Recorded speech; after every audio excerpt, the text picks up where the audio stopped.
तर आजची रेसिपी आहे मशरूम बिर्याणी। मस्त अशी बघू शकता, एकच नंबर। थोडी नवीन रेसिपी आहे, तर चला बघूया याचं कशी बनवायची तर रेसिपी। तर त्यासाठी मशरूम घेतलेले आहेत आणि इकडे तांदूळ बासमती मी तांदूळ भिजून ठेवलेला आहे 1 तास, कारण की जेवढा तांदूळ भिजवाल तेवढा तांदूळ लांबला जातो।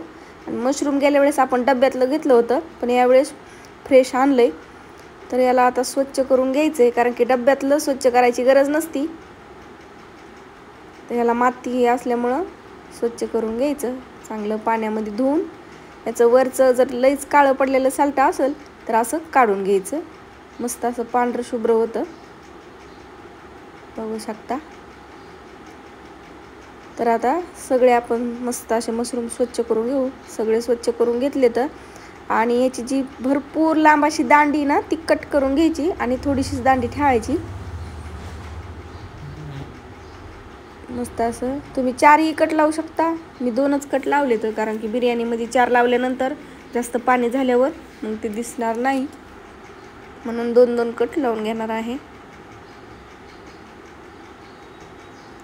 आपण जर डब्यामधलं मशरूम घेतलं तर त्याला आधीच कट लावलेले असते, त्याच्यामुळे कट लावायची गरजच पडत नाही। तर आता टोमॅटो घेतलंय, 1 टोमॅटो मोठं, ते कट करून घेऊ। तर आता ही बिर्याणी थोडी वेगळ्या पद्धतीची आहे, एरवी जशा बिर्याणी बनवतात तसं नाही, थोडासा वेगळा प्रकार आहे। नक्कीच व्हिडिओ शेवटपर्यंत बघा। आणि इकडे आपण तांदूळ जे भिजू घातलेत त्याला आपल्याला 80% चांगलं शिजवून घ्यायचे, 20% नंतर आपले नंतर वाफळणार आहेत। तर याच्यामध्ये काही खडे मसाले टाकलेत, पाणी चांगलं गरम झालं की याच्यामध्ये तांदूळ टाकून घ्यायचे। खडे मसाल्यामध्ये लवंग, तेजपत्ता आणि चक्री फूल आणि दालचिनी टाकून घ्यायची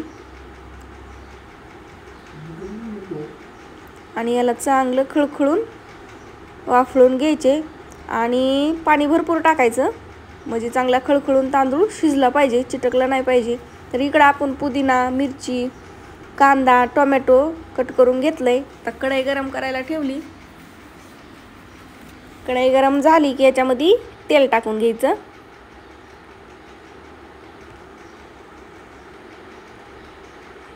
सगळीकडे तेल पसरले कढईमध्ये। कढई माझी ना थोडीशी रुंद बुडाची आहे। आता याच्यामध्ये खडे मसाले टाकले, 2 तेजपत्ते, दालचिनी, नंतर आपल्या हिरव्या विलायची, 1 चक्री फूल टाकले, लवंग टाकलेत आणि काळे मिरे पण टाकलेत।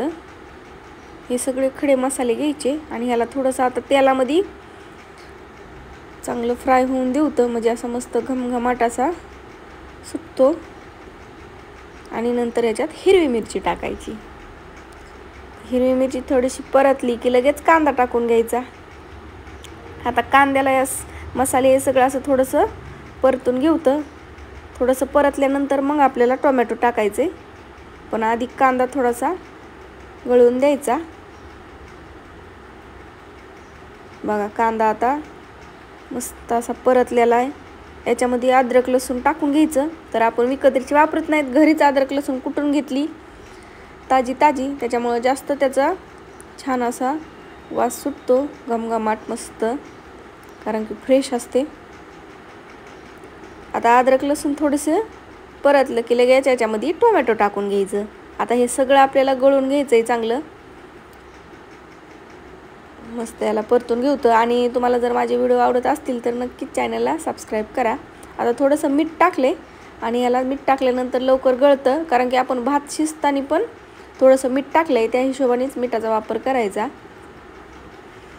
आणि नंतर याच्यामध्ये 1 चमचा आपण गरम मसाला, 1 चमचा धना पावडर, 1 चमचा बेटकी मिरची पावडर, त्याने कलर छान येतो, आणि अर्धा चमचा तिखटवाली मिरची पावडर टाकली। आणि बिर्याणी मसाला आपण शेवटला टाकणार आहोत, म्हणजे छान असं लागतो। तर आता याला थोडंसं परतलं, मिक्स केलं की याच्यामध्ये लगेच आपण मशरूम टाकून घेतले। आता याला चांगलं पाणी सुटेपर्यंत परतून घ्यायचंय, कारण की मशरूमला पाणी सुटतं, आणि तसं तुम्ही जर लईच कोरडा मसाला वाटायला लागला तर थोडंसं पाणी टाकू शकता, पण झाकून ठेवल्यानंतर सुटतं पाणी। आणि आपण याच्यामध्ये पुदिना टाकून घेतलाय। तर आता याला आपण झाकून ठेवतो, मस्त असं झाकून ठेवल्यानंतर बघायला मशरूम गळलं जातं आणि पाणी सुटतं. पण थोडासा पाण्याचा लक्ष तुम्हाला असं दाखवायचं राहिलं, अगदी थोडंसं 1 चम्मचभर मी पाणी टाकलं होतं, कारण की मसाले जास्त कोरडे वाटत होते म्हणून.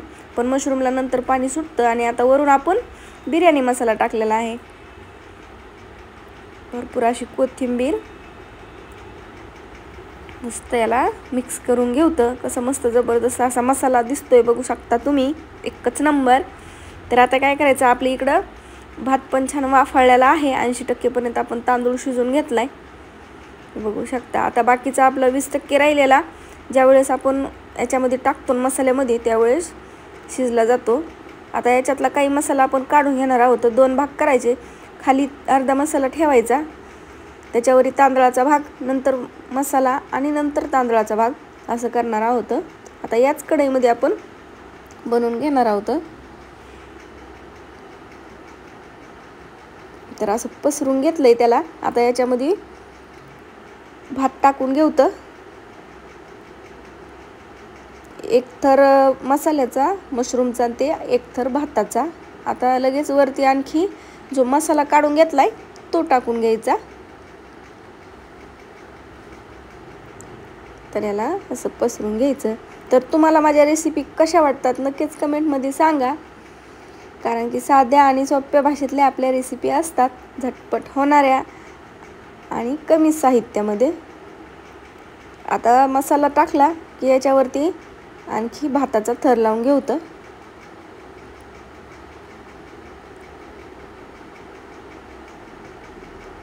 तर आता याला चांगलं पसरून घ्यायचं भाताला.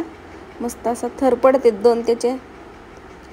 आणि याच्यावरती आपल्याला मस्त तुपाची धार टाकून घ्यायची, म्हणजे मस्त असा परफेक्ट बिर्याणीचा चांगला मस्त असं फ्लेवर येतो, मस्त बिर्याणी होते तूप टाकल्यानंतर. तुमच्याकडे बटर उपलब्ध असलं तर तुम्ही बटर पण टाकू शकता.